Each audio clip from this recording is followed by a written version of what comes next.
You're listening to The Critical Thought, where we challenge our listeners to use critical thinking when examining the teachings of Jehovah's Witnesses.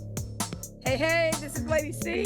Today in my studio is Phylice from Totally Awake. I am so excited to have her here chatting it up with me today, talking about some YouTube channels and journeys that both of us are taking out here. So I want to welcome Phylice. Hey, how y'all doing? It's Phylice, Totally Awake. All right, Phylice.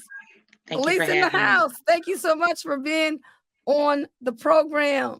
Thank you. So we know that, Phylice has been out here for a minute. I think you just celebrated your 4th year anniversary on YouTube. Yes. And I do know that your very first video yielded over 200,000 views. Way to go. Thank And you. you've been out here just working the airwaves, and I'm so excited to start talking about your journey and what made you decide to come out on the airwaves to share your experience with the world. You want to go ahead and tell us a little bit about what got you interested in doing that? Well, I was born in the religion, 3rd generation, and I found out about all of the lies and the corruption.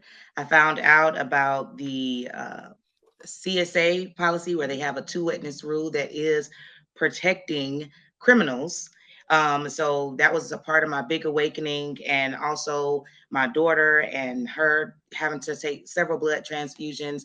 All of those things were a part of my awakening, and I started to just really want to talk about it with other people and help them to wake up, just the same way that I was able to listen to a lot of YouTube videos, and it was able to help me wake up, those videos, and help me on my journey with healing. So I wanted to be a voice, and be a part of the community and my activism, and just help people wake up. Yeah, and you know what? I can really see how very helpful you are because, looking at your channel and seeing all the people that you're interacting with, the people that's commenting on your videos, it really shows that you have made a definite impact out here in the community, which is very helpful because the more people that join their voices really make it nice for people that can align themselves with your experiences. So Definitely. what are some of the challenges that you find yourself facing after leaving? Because I know you are being shunned by your family, which most people who are in that situation have a hard time dealing with that. But you want to talk a little bit about how you're coping with these challenges? Yes, it's definitely a challenge for me not to have my parents, you know, they gave birth to me, they brought me into the world. So of course I want them in my life. But I am thankful to have my own little family. I have my husband and our 3 children. And just spending time with them and being grateful for the relationships that I have with them helps me to cope. And also my channel, making YouTube's videos when I can is definitely therapeutic, and just knowing that I'm helping other people to wake up and heal. That keeps me busy and coping. I totally understand what you're saying because when you're out here and you've been cut off from your family, it's like now you have to find other people to replace that family with. And Right. how has that been working out for you in terms of being in the ex-witness community? What is it like meeting new people? You want to share any experiences about any friendships that you've made throughout the community? It's been really awesome. My comments, I love my comments, and I feel like I've really built a personal relationship with my viewers. I remember many of them when they comment multiple times on multiple videos. Many of them have been with me, since the beginning or close to the beginning. So I'm remembering their comments, and I feel like we have our own personal relationship. I'm excited to see them, continuously comment. So that's one thing. And then, I do, like we can email each other and have these type of collaborations. So I'm excited about that as well. It's a few people that I have built those type of relationships with, where we can just kind of talk and Just help each other get through this XJW thing because it's a struggle. And I'm Yeah. also thankful to have, I have my friends that I know personally and a couple of family members that I know personally that's in my circle that just helps me get through as well. Yeah, and you know what? When you talk, because I know you were born in, and when you're born in, depending on what kind of parents you have and whether or not they allow you to have friends outside of the organization, did you make friends in school despite being a witness, or did you have to wait until after leaving? How did Yes. you handle all that? I definitely made friends while I was in school. I made really good friends, and some of them where I still have as friends today. Um, and then I made some friends along the way as becoming an adult as well that I've been able to hold on to as well. So um, I'm thankful for that. And then I have a few friends, you know, um, that I've known in the religion that I was able to help wake up. Put a little bug in their ear. They already had their doubts, but I was able to help water that seed and help them become totally awake and realize that Jehovah's Witnesses are a cult. Well, that's really good that you were able to do that, because I think that is the goal of so many of us when we leave, that we would just hope that one of our good friends would leave with us. And that's how I Mhm. was. I mean, I wanted people that had shared my same experience, that I knew when I was a Jehovah's Witness, to leave with me. And that just didn't happen. You Yeah. know? So I think it's really good that that was able to happen for you. Now, Oh, are yeah. you all still in contact with each other? How's your No, friendship now? I'm still in contact. I'm still in contact with, pretty much everyone that I've been able to help in some way. I have a friend from 7th grade. It was kind of cool how we met each other, by learning that we were both Jehovah's Witnesses. So, she just came to visit me a couple of weekends ago and we just kind of hung out and talked about stuff. And we watched that movie. It's called man, what is it called? Confessions of a Jesus Jerk or something like that. Yeah, okay, that's pretty funny, but that's a whole nother conversation. But it was touching too because, of course, it was just so real, like it was ridiculous. Some of the scenes in there where I just have to say this. It was one of the scenes where a lady was calling from the hall, or a brother was calling from the hall, just basically saying that he had sinned with his wife in the bedroom. So we're like talking about how crazy that was. But yeah, I'm excited that I have those friends that I can just relate to and talk about old times with. And it was sad we couldn't just like go see my parents. My parents don't even know that we're in contact the way we are because, of course, I would have to tell them that, well, she saw my video online and that's how we got back in contact with each other because we hadn't talked in years. And my video, they got over 200,000 views. The first one that I uploaded, that's how she found me.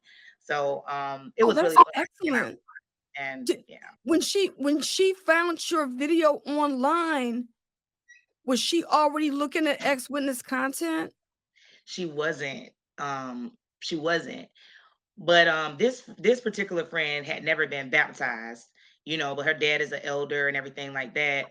Um, but she had never been baptized, and she had married somebody that wasn't in the religion at all, and she had started to kind of go to church, but of course her conscience was bothering her about that because she was feeling like, well, the truth isn't in the church, and I know what I really need to do. I need to get back to the kingdom hall. And I just kind of I think, her and her husband, he was trying to tell her some things that was wrong with the organization because I think that she was, kind of set on thinking that this was the truth, even though, like I said, she was going to church. But he kind of was putting a bug in the ear. But I think when she seen me, somebody that she knew and had kind of grew up with and stuff, and just hearing me tell my story, it really helped her kind of to, let her guards down a little bit more. Because you know how they put that fear in you about listening to apostates, but she knew me that I'm just Phylice. So she was able to, a little bit more comfortably listen to me, and then she was able to kind of listen to other stuff, and you know, she just kind of went from there and formed her own beliefs and everything like that. But she definitely is awake, and yeah. I like what you're saying about what happened to your friend, because you stated the magic words. She was not baptized, Mhm. which means absolutely nothing. Because when a person has been indoctrinated by this religion, you see how she had married someone who wasn't a witness, but the indoctrination of this is the truth, don't go to church, Mhm. even though she married out of the organization, Mhm. she still was holding on to some of these teachings. Right. And it was And interfering with her marriage as well, and absolutely, yeah. absolutely interfering with that marriage because was she do you know whether or not she was celebrating the holidays or not? I don't think she was big on the holidays or anything. I'm not for sure though. I'm not Okay. sure. Yeah, because see, the thing about it is this: even though she wasn't baptized, she married out of the organization. Then, if she was still trying to align herself with the religion, then, like you said, her marriage was getting ready to go, down the tubes. Yeah, And I'm what so about your other thankful for friend? that. Yeah, I got like two friends that was never baptized, and then I got like a couple of friends or family members that was baptized. So they've kind of just faded away. They don't believe it anymore. They know it's a cult, and all of them, I've really been able to help see that it's a cult. Even one of them, when I first started telling her stuff, she was like, "Yeah, but it's still the right religion." Even like I was saying, "Yeah, it's still the right religion," and I was telling her, "No, it's a cult," and she's like, "Well, I don't know about all of that." But she later on seen that it is a cult, and she later on seen all the corruption, just them and how culty they talk about going to college, and the most recent videos y'all live stream that you did, you and JT, that was so awesome. Like just bringing that whole thing out about the college, like that's so culty. Just that alone, that they would encourage people not to go to college, make it seem like it's something bad to go to college. The CSA issue, of course, everybody is going to be disgusted with that. And it's just so many things. The blood doctrine. Um, this generation will not pass, that's a whole lie, that a lot of people, can relate to and feel like, man, I really lived through this time of them saying that this generation will not pass away. And here it is, 2023, and those people would be, well over 100 years old if that was true. Right, as they say, they're just moving the goalpost back, right? And it's almost like, I personally feel like they are doing everything they can to survive. The challenge that the Jehovah's Witnesses are having is the internet and the online activists like you and I and people online surfing online. And so they've got to find a way to keep these people under their belt under control. The less the education you get, the more chances you are to stay under their thumb, you know? I understand that when you were starting to fade from the organization, you were about 18 years old, and I know you're married and your husband is not a witness. So you want to tell the audience how you and your husband met? Well, we met when he was still in the military. He's a veteran now, but he was stationed, he's from Chicago, but he was stationed in Colorado Springs. And I went there to visit a cousin that wasn't a witness. And I met him. She was dating one of his friends, and I met him, and we kind of been inseparable ever since then. But yeah, it was, the Jehovah's Witnesses think that, the military and the government and all of that is a part of the wild beast, right? So they're going to be the first ones to die. They're part of Babylon the Great. That's what it is. So my parents actually, and I said this in my video, my first video, they encouraged me to marry him because they didn't want me to sin with my boyfriend. So they thought it'd be better if I just got married. Um, but then when I would tell my mom, like, well, I want to get a job, on the military post, she would be like, no, no, don't, please don't do it, because they think that even getting a job at like the commissary or anywhere on post is, it's going to get me killed. So it was just crazy. Okay, so this is interesting because I was actually born on a military base. So, this was my whole entire life was all encapsulated in this arena, right? And it's amazing how growing up as a witness and also having a father who was supposedly part of the mark of the beast, and I never ever thought that he was gonna be destroyed at Armageddon.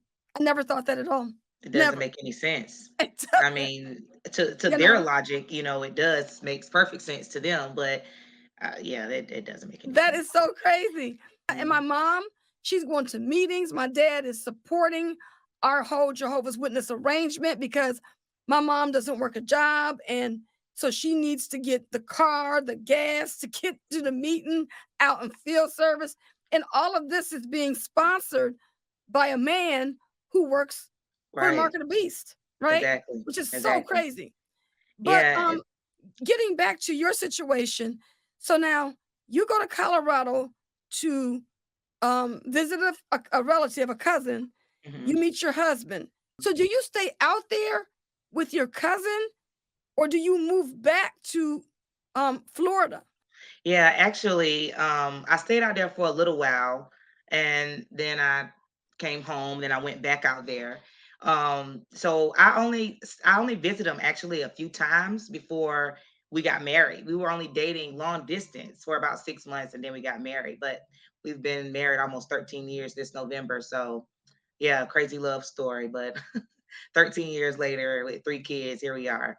I was definitely still indoctrinated when I met my husband, and he actually played a big part in my awakening as well. Just kind of letting me know that things wasn't right. A lot of things that was happening. Like I talk about in my first video, them not letting him in the back room when I decided to confess to the elders. Which that whole thing was just crazy. I was confessing about a previous relationship, but because I wanted to get back in the congregation in good grace, I had to tell them, well, yeah, that happened in my previous relationship, but now I'm married, which that shouldn't have even been the thing. I shouldn't have had to say anything to them. And, that's what my husband was telling me, but he wanted to come with me.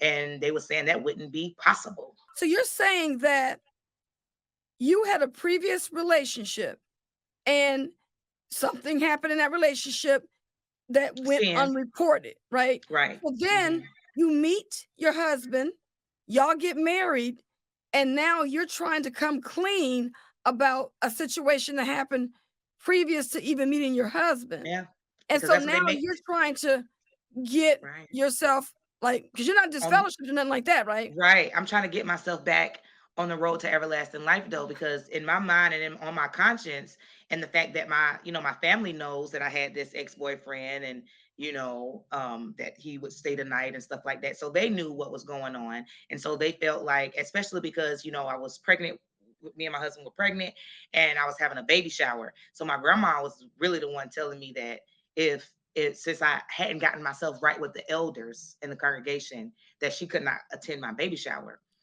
So, at first I'm like, okay, whatever, grandma. But then I started to think for myself, like, man, well, maybe I really do need to speak to the elders, because if this is going to keep me off the road to everlasting life, if I don't confess this, because they really make you think that you have to confess every single sin in order to cleanse you of the sin, in order to be still on the road to everlasting life. Now, when you tell them, they decide what happens to you, whether they're going to put you on private reproof, which is what happened to me, or whether they are going to disfellowship you or publicly reprove you, which I've had all of those things happen to me in my tenure of being a Jehovah's Witness. So yeah, that last time though, they put me on private reproof that I confessed, and it was the very last time that I ever went back there, because I just felt like that was so unnecessary. And what was even worse is that they wouldn't allow my husband back there. I had nothing that I wanted to share with them that my husband didn't know. So there was no reason that he shouldn't have been allowed. But in their eyes, because he was not a baptized Jehovah's Witness, that's why he wasn't allowed. So they were going against the Bible, saying, the Bible says that we're one, but they were trying to separate us just because he wasn't a Jehovah's Witness. And I wanted him there for support. I was in a room full of men telling them about, my sin. So it was just crazy. But all of that was a part of my awakening, because, of course, my husband was like, that's crazy. And then my husband actually started watching Exjw's Witness videos first. Oh. Well, you know what? I'm gonna kind of like double click on this one point that you made. So Okay. you said that they did not look at you as being one. But what you have to remember is when a sister is married to a unbelieving husband and they have kids, do you know what they call their children? Um, I forgot. I'm gonna know it when you say it. They call the children fatherless boys or fatherless children. Right, because they don't have a spiritual father. That's right. Mhm. And so they didn't recognize your husband as a spiritual head. And so that's why he was not invited to come to the judicial hearing. Now, Mhm. I do know that, like, when a man and a woman that's married and that they're in the organization, Mhm. if the brother decides that he doesn't want his wife to accompany him in That's his fine. judicial meeting, he can choose to do that. Mhm. But But the not the wife. sister, she, you know, he can keep her from going to his meeting, but But she she don't doesn't have that necessarily be able to option. keep him from coming to hers. Right. And who makes this stuff up? You know? Is The this in watch the is this biblical? Right. This is the watchtower's doing. This is the watchtower decided. Not even really just the watchtower, but in that moment the elders decided. And I know this for sure because I was so stumbled by that. That was really what really started this whole thing really when they would not let my husband in, and I started to go down a rabbit hole of research just from there, and that was when my son was a baby. But it took longer, and then it took more and more research to get me to the point of being totally awake. Where were you living at when you were going through the judicial? Were you still living in Colorado, or had you moved back to Florida? I had moved back to Florida, so I was in Jacksonville, Florida. I did go to the hall in Colorado. I had met this girl named Malia, and I wish I could get in contact with her just to say, "Hey, it's a code," because she was so cool.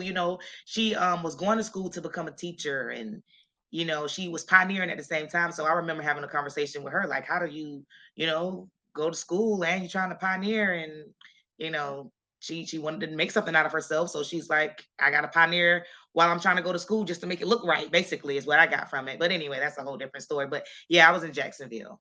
I was in Jacksonville. So you've been through a lot because what they're doing is like emotional blackmail, fear, obligation, guilt. So you were Hmm. like fearful that if I don't turn myself in, I'm not going to make it into this new system because you're still Right. believing in that rhetoric. Then you're like obligated, and then you're guilty because you got to do it right. You're married Hmm. now, but I still got to uncover all this other stuff so that now So I could be, like, humiliating. paving my way clear and clean, you know? It's See, just so brother. unnecessary telling them Mhm, anything. mhm, They are not God. They don't have any type of authority over anybody. They cannot read anybody's hearts. They can't judge anyone. mhm. But they do. They do. And sadly, the Jehovah's Witnesses, the members, give them that power, because, they're so indoctrinated. And we remember being that indoctrinated. That was what made me confess, as a grown married woman, thinking that I had to tell them something about my past. Like, who cares? You know? I really hate the fact that you had to go through that, and then when you look back, it's like, "Oh my goodness, if I woulda known what I know now, I woulda never stepped foot in the Never. Kingdom Hall," because I think that the Jehovah's Witness leadership, they're in our lives too much, or they were in our lives too much, and it's very, very sad that people are just having so many emotional problems because they believe that it's the truth to the point that they are pouring their hearts out and Right. telling people intimate details that they shouldn't even be discussing Right. with And the fact these that they would people. even ask the intimate details, like, that's just so disgusting and disturbing, you know. And Did they do that to you? oh, yes, they definitely did that to me. They did that to me even as a 15-year-old child. When I first went to confess to them, 15 and 16 years old, they were, asking me very inappropriate questions, what type of underwear did I have on, and, what positions, and all kind of just like, why does it matter? Like, why does it matter? All you need, if it's so that I need to confess to you, I should be able to just confess the sin, and I shouldn't have to give details. But I guess they feel like they need details so that they can decide, try to get a better idea of how they need to judge you, which is just crazy. JT said on his first judicial meeting, he was a brand new elder on the body, and he said that the brother asked the sister, was she wearing panties or thongs? Right? And They then asked he me that said, too. and then he They said, asked they me that asked you too. the same thing, They because asked if me you that. were wearing thongs, You then that intended to that do meant it. You had intent. intentions. Yeah, Yeah. that was Thought crazy. you wanted to look sexy. You was ready. So you were planning to get involved because you had on a pair of thongs, right? Right, Oh my right. God, that is so crazy. So, so crazy. But I mean, so I know you're getting through all this and everything. What type of recommendations would you give to people today after going through your experience in dealing with the Watchtower judicial system? And, even when it comes to disassociation, would you recommend people to disassociate? Would you recommend people to go to the brothers, and confess sins? What's your recommendation after your experience? I definitely wouldn't recommend going to confess anything, or if you do go confess, just, it doesn't have to be the truth. If you feel like you need to say something, maybe to please somebody else, maybe if you feel like you need to confess for that, you don't have to say what really happened because they don't know. They aren't God. They don't have any way to know. And, I would just say stand in your truth. As far as disassociating, it's not for everybody. I disassociated because I felt like that was the best thing for me to do. I felt like it was the only way that my family was going to understand that I was not playing, that I really did believe that the Jehovah's Witnesses were a dangerous cult. And I felt like that was the only way to get them to understand that I was separating myself from that, and to get them to take me serious because I feel like there was a lot of disrespect. There was a lot of downplay on my feelings and the things that I was learning. They kind of knocked it off as I'm just going through a phase. I'm just going crazy right now. I got mental issues and all of this stuff, and that's exactly what they spread when I first made my video. Um, Disassociating again is not for everybody. Do what's best for you because sometimes a lot of people may need to fade. That may be the best thing for some people to be able to still have some type of relationship with your loved ones that's still in, and then it gives you a little bit more room to try to plant those seeds if necessary as well. But I wanted them to take my name off of it. Take my name off. I didn't want to have anything to do with that. When I leave this earth one day, I don't want it to be said that I was a Jehovah's Witness at all. That's how strongly I felt about it. But I totally understand the people that decide not to go that route. And again, it's all about what's best for that particular person and their circumstances. I Mhm. think that when people think you are just not going to meetings, now they're trying to give that invite. They're trying to, tell you, "Oh, just come to the memorial," or you can talk to them. But then when you go off script a little bit, they want to, let you know that you've gone too far. So you got to constantly be walking on eggshells Mhm. when you're dealing with your Jehovah's Witness family members when you're Right. fading. Now, you had mentioned about going to college at some point. I think, well, I don't know if it was before we started the camera on or not, but did you get your degree yet, or are you still working on it? Well, first, I didn't finish getting my degree. I'm actually just like 3 credits away from getting my associate's degree, and I want to get my bachelor's degree. So I need to get back in school. It actually, I was going to college through because I started late because I thought the world was going to be ending by the time I could make it to college. So before I could even decide that I wanted to go to college, I was already in my mid 20s, and there was this other thing where you had to do all these. You had to either have had a child, was married, or was in the military, or I had to use my parents' income. And my dad never wanted me to use his income, so I had to wait till later on to go to college. But um, I was going to college even through my pregnancies and with having my 3 young kids. But what really triggered me when I dropped out of college it was when I put in that disassociation letter, and I thought I would be okay after that. But my one of my very close friends from like sixth grade, and a lot of her friends was actually a lot of her family, I mean, was actually Jehovah's Witness. So, in recent years before she died, I could talk to her about the things that I was learning about the code, and she really was understanding and was shocked about what I was telling her because her grandma was Jehovah's Witness. Anyway, she died, and so that kind of just I don't know, kind of threw me off a little bit because it's like I was dealing with a lot. I'm married with these three young kids. I'm waking up from a cult, and now I've disassociated from a cult. So I've let my family know that I'm not playing. And now you have a choice. You can either follow your rules of your religion and not talk to me because I'm making it very clear I don't believe in that, or you can talk to me. But all of that was very hard for me. So I haven't gotten back into school yet, unfortunately, but I do plan to. How do you balance your life with your YouTube content? I do work a full-time job. So it's actually really a struggle for me to make content as much as I want to. I want to be to the point where I'm making content almost every day, if not every day. I would love to do this as a job, exposing Watchtower, and even just talking about different other events that's happening. The Hawaii fires and all these fires that's going on, like the stuff that happened to Black people. Like you just different stuff that I would like to talk about, and do this all the time. But unfortunately, I do have a family. I do work a full-time job. So I have to squeeze in. I literally have to lose some sleep and some relaxation time to get my videos in. But it's worth it when I do. And,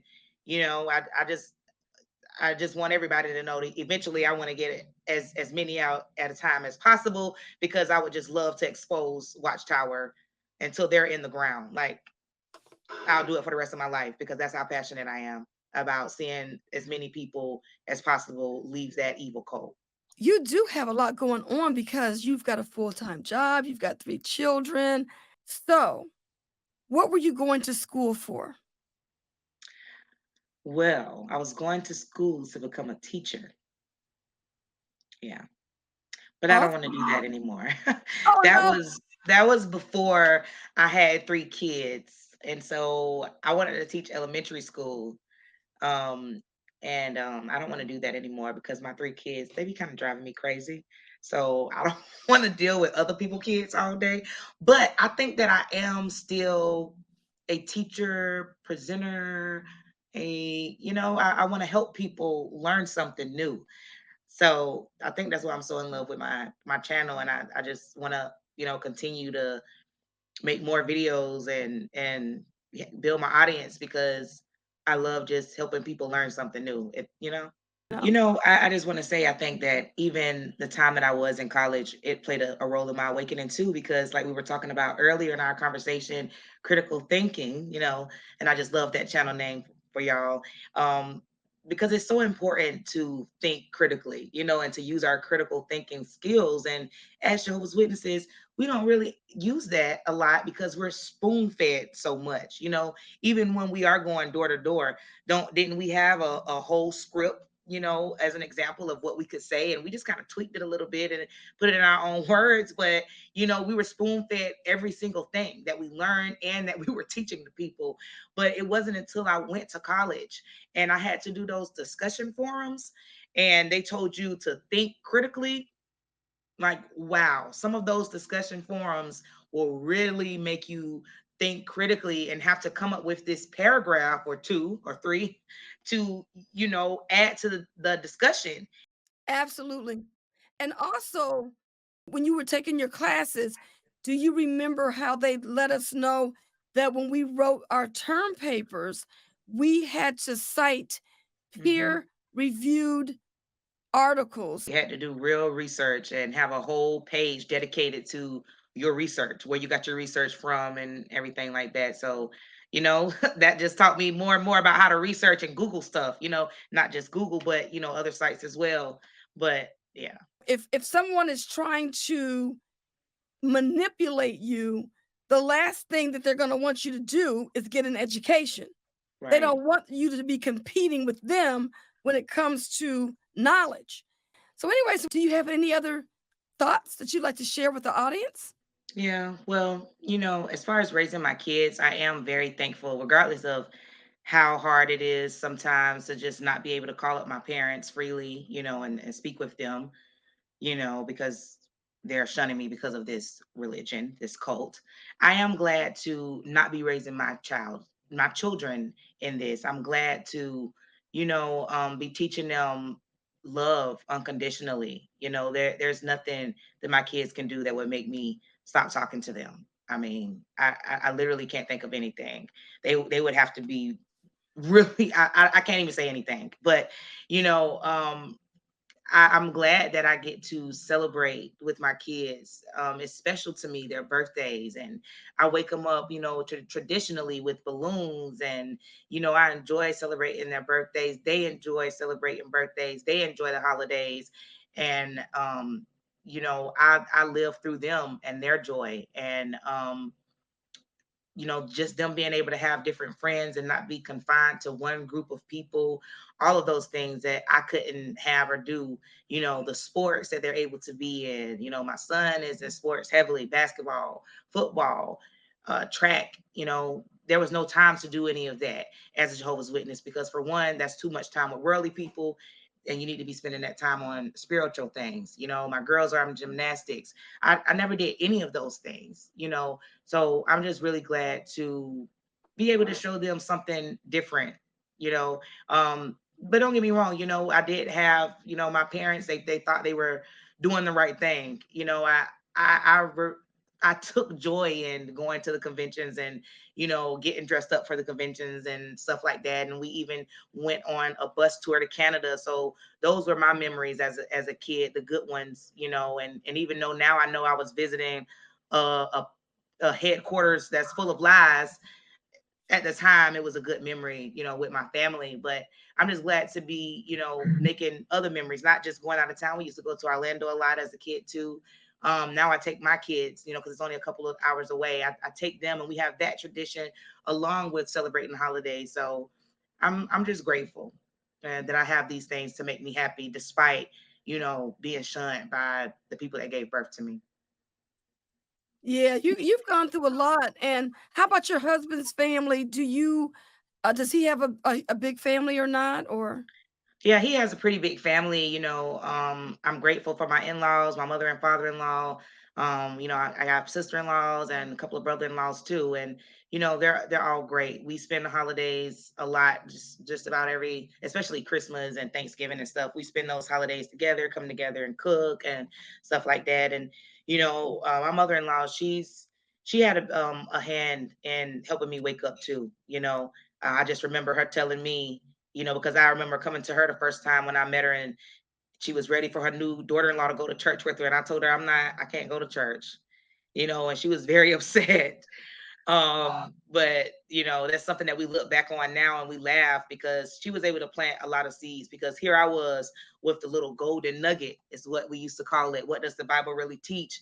When I came to her house, and she wanted to take these pictures and stuff like that. And yeah, I'm trying to bring up these subjects her out of this book, and she's like, "That's a man-made book right there. That's man-made this." And I'm like, when I think about it, it is man-made. It's what? not from God. The governing body is published by the Watchtower and Bible Tract Society. So all of those things just kind of planted seeds, and just reminded me, hey, at the end of the day, this is man-made. This is not from God. Like, these men are making this stuff up. So Yeah, yeah. I'm just curious. Like you said, your husband was in the military. So when you guys first got married and he was still enlisted, mhm. did you guys travel to any other place besides Colorado? We didn't move around. We stayed in Colorado. And you know what? I had my mom in my ear kind of telling me, that he needed to get out, you know, and I wanted him to get out because I really wasn't, even now, knowing that what I know about the organization, when I think of it, I wouldn't want him just always deploying and leaving me there with the kids and stuff like that. But it did at first, my encouragement of him to get out and be done with his time, it did have a lot to do with my beliefs as a Jehovah's Witness, and just thinking that that wasn't a good career if I ever wanted him to possibly become a Jehovah's Witness, that, I was just thinking like that wasn't a good career to have. So, but, I'm just glad that he's out now anyway. So you could not travel with him then? Well, he was we did he was his orders were up. So he could have stayed in and we would have gotten stationed somewhere else. But because he didn't re-enlist, then we were able to we moved back to my hometown to Jacksonville, Florida. I'm not gonna say it was a mistake, but yeah, it wasn't that sweet.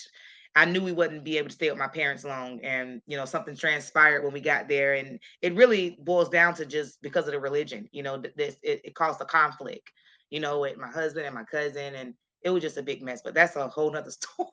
So, When you were in Colorado, did you make any friends on base? well, we live off of base, but it was just right down the street. So I did meet this one girl that was my neighbor that she stayed in the same apartments as us, and her husband was in the military.